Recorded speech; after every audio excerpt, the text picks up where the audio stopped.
स्वयं जागरूक होने के साथ साथ अन्य लोगों को भी जागरूक करना हमारा कर्तव्य है। आपकी जिंदगी बहुत ही बहुमूल्य है और आपकी तरह ही दूसरे की जिंदगी भी उतनी ही बहुमूल्य है। इसलिए जब हम सड़क पे चल रहे हो, कहीं जा रहे हो, किसी भी वाहन से जा रहे हो, तो हमें पूरा ध्यान देना चाहिए कि हम सड़क के लिए, यातायात के लिए जो भी नियम बनाए गए हैं उन नियमों को अक्षरशः पालन करें और किसी और को भी असुविधा ना हो, किसी और की जान जोखिम में ना आए, हमारी भी जान जोखिम में ना पड़े, इस बात की चिंता हम जरूर करें। अगर आप दोपहिया वाहन से चलते हैं तो वही लोग दोपहिया वाहन चलाएं जिनके पास लाइसेंस बना हुआ है। जब आप चलते हैं तो हेलमेट जरूर लगाएं और कभी भी 3 सवारी चलने का, बैठाने का प्रयास न करें। कार चलाते हैं तो सीट बेल्ट जरूर लगाएं, उतनी ही गति रखें जितनी गति सही हो, किसी और को भी दिक्कत ना हो, आपको भी दिक्कत ना हो। ये सब बातों का ध्यान रखेंगे तो अपनी जिंदगी तो बचाएंगे ही, दूसरे की जिंदगी भी बचाएंगे और ये आपके लिए भी अच्छा है और समाज के लिए भी अच्छा है। तो आज हम लोग शपथ करेंगे, सब लोग अपना दाहिना हाथ निकाल लीजिए और मैं जो बोलूंगा दोहराएंगे। मैं यह शपथ लेता हूं कि मैं सड़क पर वाहन चलाने से पहले अपनी सुरक्षा संबंधी बातों का ध्यान रखूंगा। मैं सड़क एवं यातायात नियमों का हमेशा पालन करूंगा। मैं अपने एवं सड़क पर चलने वाले सभी साथियों की सुरक्षा का ध्यान रखूंगा। मैं समर्पित भाव से सड़क सुरक्षा पर नियमित रूप से कार्य करूंगा तथा दूसरों को भी शिक्षित एवं जागरूक करने के लिए प्रेरित करूंगा। मैं सड़क पर दुर्घटना पीड़ित व्यक्ति की मदद करने में हमेशा अग्रसर रहते हुए स्वस्थ, सुरक्षित सड़क संस्कृति विकसित करने का प्रयास करूंगा। धन्यवाद।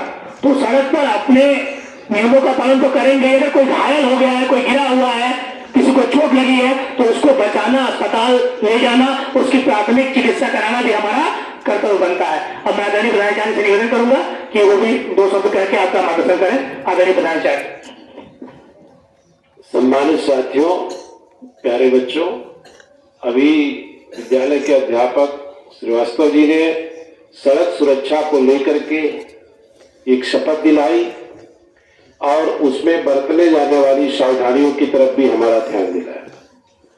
वास्तव में मृत्यु दर में देखी जाए, घटना से होने वाली मृत्यु दर अगर देखी जाती है तो सबसे अधिक मृत्यु स्वाभाविक रूप से हट करके जो दुर्घटना से होती है वो एक्सीडेंट से होती है।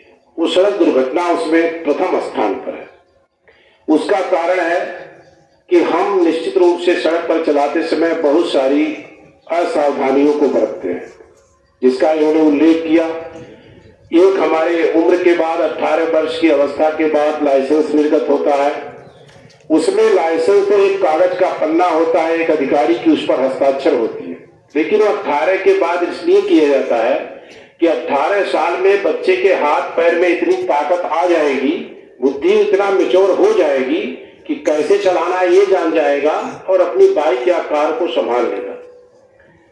इसके बाद आप मोटरसाइकिल चला रहे हैं तो हेलमेट देखिए अनिवार्य है। हेलमेट है तो आप अपने घर को लौट के आएंगे, और हेलमेट नहीं है, एक्सीडेंट हो गया तो आप दूसरे घर को चले जाएंगे। ये हेलमेट की प्रधानता है। हेलमेट हम सबसे पहले लगाते रहिए, और लगाते भी है तो उसको बंद ही नहीं करते हैं, उसको फैशन में हम खोले रहते हैं, फिर उस हेलमेट का कोई उपयोग नहीं होगा। एक्सीडेंट होते ही आपका सर अलग होगा, मोटरसाइकिल अलग होगी और हेलमेट अलग होगा। और हेलमेट अगर सर में कसा रहेगा तो अंतिम समय तक हमारा हेलमेट हमारे पास ही रहेगा। ये हेलमेट की उपयोगिता है। इसी प्रकार से कार के बारे में उन्होंने बताया। ये मोबाइल देखो, हर सुविधा ठीक है जब सदुपयोग करोगे तब, दुरुपयोग करोगे तो विज्ञान वरदान और अभिशाप दोनों है। हम मोबाइल लगा लेते हैं कान में, मोटरसाइकिल चलाते समय भी, कार चलाते समय भी एक ही दिमाग है। अब या तो मोबाइल के पास रहेगा या तो सामने रहेगा, और इसी में हमारी घटना दुर्घटना हो जाती है। तो इन सब चीजों से बड़ा सतर्क रहना चाहिए। वास्तव में जीवन बड़ा अमूल्य है। सब कुछ संसार में जिंदगी के लिए, ये जिंदगी है तो सब कुछ है, जिंदगी नहीं है तो कुछ भी नहीं है, सब बेकार है आपके लिए। इसका समझना चाहिए कि हमारा जीवन कितना मूल्य है भाई। अरबों रुपया कोई आदमी दे दे, दुनिया का खजाना दे दे, ये गरीब से गरीब आदमी को दुनिया का खजाना दे दे और कह दे कि तुम अपना जीवन दे दो, अपनी गर्दन मुझे दे दो, अपनी आंख हमें दे दो, देगा? बिल्कुल नहीं देगा। तो आप समझिएगा आपके शरीर के अंगों की कितनी कीमत है, उसको बताया नहीं जा सकता। तो ये देखिए, सड़क सुरक्षा पर जो भी प्रकाश डाला गया, इसको जीवन में उतारिए। जब उतारेंगे तो आप भी सुरक्षित रहेंगे, हम भी सुरक्षित रहेंगे, क्योंकि घटना में दोनों का रोल है। अगला सुरक्षित होकर चल रहा, आप असुरक्षित होकर चल रहे हैं। आप तो घटनाग्रस्त हुए ही, अगले को भी आपने घटनाग्रस्त कर दिया। तो ये जागरूकता हमारे अंदर बनी रहनी चाहिए, तभी हम लोग सुरक्षित रहेंगे। सुबह हम लोग घर से निकलते हैं, हमारे माँ बाप, परिवार के लोग सब आशा बांधते हैं कि हमारा बच्चा, हमारा परिवार शाम को लौट के सकुशल घर आएगा। तो सकुशल हम अपने इन्हीं सावधानियों के बल से लौट सकते हैं। इसके बाद 18 तारीख से आंतरिक परीक्षा